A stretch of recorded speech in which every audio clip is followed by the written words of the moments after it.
เรื่องนาที่เฮ็ดหยังนาจากบ่มีขี้กากล้มเนาะสะพอนตอบเข้าไปแล้ว เพราะว่าแต่ก่อนนาสะพอนบ่ได้เป็นแบบนี้หมู่ครูเห็นบ่นาสะพอนหันสะพอนบอกความจริงไปเลยเนาะแต่ก่อนนาสะพอนน่ะอุ้ยขี้กากล้มกันหลายเนาะก็เป็นแบบมันสิเป็นขอบถั่วหมดเลยน่ะแล้วแล้วอยู่มาสักพักหนึ่งสะพอนก็มีเคล็ดลับหน่อยหนึงเนาะแล้วมันมันจังมาเป็นแบบนี้เนาะสะพอนจังค่อยให้ดีแต่ก่อนน่ะหมู่ครูที่สะพอนลินน้ำเนาะเขาก็เอิ้นว่าสะพอนหนาลิงเนาะนั่นแหละแล้วสะพอนก็เลยว่า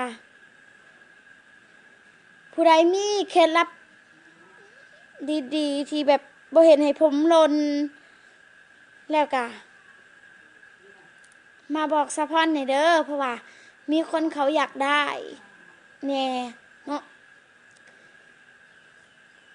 ติดต่อมาหาสะพอนก็ได้พิมพ์ข่าวเลยสื่อสะพอนค่ะพรพีลาไว้น่ะพิมพ์ข่าวเลย